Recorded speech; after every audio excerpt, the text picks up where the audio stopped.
नमस्ते। जो तत्व भारत में पिछवाड़ा पटक कर दुनिया के दूसरे हिस्सों में जाकर दुबक जाते थे, समझ लीजिए उनकी तशरीफ पर काल का साया पड़ गया है। वह चाहे खालिस्तानी हो या पाकिस्तान के मुसलमानी हो, अब उन्हें सिर्फ भारत के भीतर से हुरों की खोज में नहीं भेजा जाएगा, बल्कि घर में घुसकर उनकी तसल्ली से ठोकी जाएगी।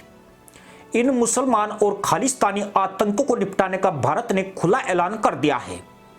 आज नई दिल्ली में एनआईए ने एक बड़ी बैठक शुरू कर दी है। इस बैठक की खास बात यही है कि इसमें एनआईए चीफ, आईबी चीफ, रो चीफ सहित राज्यों के एटीएस यानी एंटी टेरर स्क्वाड चीफ भी शामिल हुए हैं। दरअसल पंजाब समेत घाटी में आतंकियों पर लगाम लगाने के लिए अब देश के बाहर कार्रवाई के साथ ही देश के भीतर भी मोदी सरकार ने बड़े एक्शन का बिगुल फूंक दिया है। सरकार ने इन सभी एजेंसियों को खुली छूट दे दी है और देश और विदेश में जितने भी भारत के गद्दार और दुश्मन हैं, उन पर कार्रवाई के लिए हाथ खोल दिए हैं। इसका मतलब यह है कि मुसलमान और खालिस्तानी आतंकियों के सफाई का जो अभियान चल रहा है, अब वह और ज्यादा खतरनाक होने वाला है। इससे यह भी साबित होता है कि आतंकवाद को नेस्तनाबूद करने के लिए यह सरकार कितनी गंभीर है। मोदी सरकार ने एजेंसियों को यह कार्रवाई करने की छूट भी ऐसे वक्त पर दी है जब कनाडा में हरदीप सिंह लिच्छड़ की हत्या के बाद भारत के ऊपर अनगढ़ आरोप लगाए गए हैं। वहीं पाकिस्तान में कई मुसलमान आतंकी संदिग्ध परिस्थितियों में हुरों की तलाश में गए हैं, जिसके बाद पाकिस्तान ने भारत की तरफ उंगली करके इसे टारगेट किलिंग का नाम दिया है।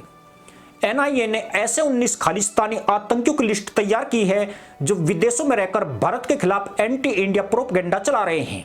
इन खालिस्तानियों में यूके में बैठे परमजीत सिंह पम्मा, पाकिस्तान में रह रहे वाधवा सिंह बब्बर, दुबई में ड्रग स्मगलर जसमीत सिंह हकीमजादा समेत ऑस्ट्रेलिया, कनाडा और अमेरिका में छुपे 19 खालिस्तानी शामिल हैं। इसके अलावा पाकिस्तान में बैठकर भारत के खिलाफ साजिश रच रहे आतंकियों के नाम भी शामिल है।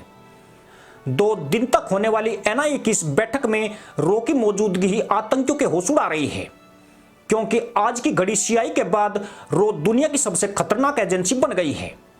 पाकिस्तान में तो मुसलमान दहशतगर्दों की इतनी फट गई है कि उन्होंने तशरीफ उठाना गिराना तक छोड़ दिया है और दड़बों में बैठकर अपने अल्लाह से जान की भीख मांगी जा रही है। दरअसल पाकिस्तान की सेना और आईएसआई इसी खुशी में फूली नहीं समा रही थी कि कनाडा द्वारा भारत पर आरोप लगाने के बाद मोदी सरकार उसकी लगाम को कस देगी, लेकिन यहां तो लगाम और ज्यादा ढीली कर दी गई है। इसका नतीजा यह होगा कि अब आईएसआई और पाक फौज को अपने पाले आतंकियों की सुरक्षा में अधिक ताकत लगानी पड़ेगी, जिससे पाकिस्तान का कश्मीर मिशन और कमजोर पड़ेगा। अब जरा वह आंकड़े भी जान लीजिए जिसने आतंकियों को खौफ में रहने को मजबूर कर दिया है। मनमोहन सरकार में हर दिन औसतन 2 आतंकी घटनाएं होती थी, लेकिन मोदी के समय 2 दिन में 1 आतंकी घटनाएं हो रही है। जम्मू कश्मीर से अनुच्छेद 370 हटने के बाद तो स्थिति यह है कि एक जवान की शहादत के बदले में सेना 5 आतंकियों का सफाया कर रही है।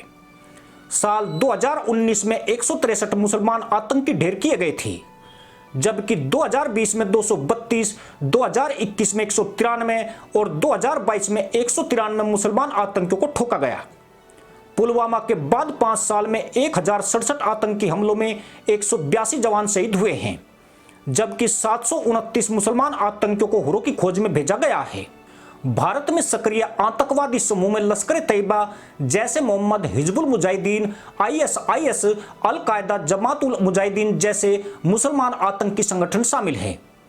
इन संगठनों के मुखिया पाकिस्तान की धरती पर बैठकर भारत में आतंक का खेल चला रहे हैं, लेकिन अब नई रणनीति के तहत देश में बैठे गद्दारों का पिछवाड़ा तोड़ने के साथ साथ उस जड़ पर भी प्रहार किया जाएगा जो समस्या की असली वजह है।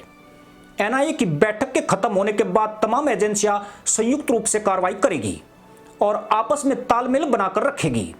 इतना ही नहीं, जो आतंकी देश से बाहर भाग गए हैं, अब यूएपीए के तहत उसकी संपत्ति की जब्ती की जाएगी, जैसे कि हिजबुल मुजाहिदीन का चीफ पाकिस्तान में बैठकर भारत विरोधी अभियान चला रहा है, लेकिन जम्मू कश्मीर में उसकी औलादे मौज उड़ा रही है।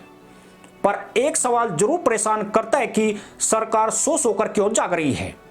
यह एक्शन पहले भी तो लिया जा सकता था, क्योंकि अगर पहले कठोर कदम उठा लिए होते तो शायद नौबत यहां तक नहीं आती और भारत से बाहर बैठे आतंकियों के हौसले इतने बुलंद नहीं होते। इसी के साथ अनुमति दोस्तों, जय हिंद, वंदे मातरम।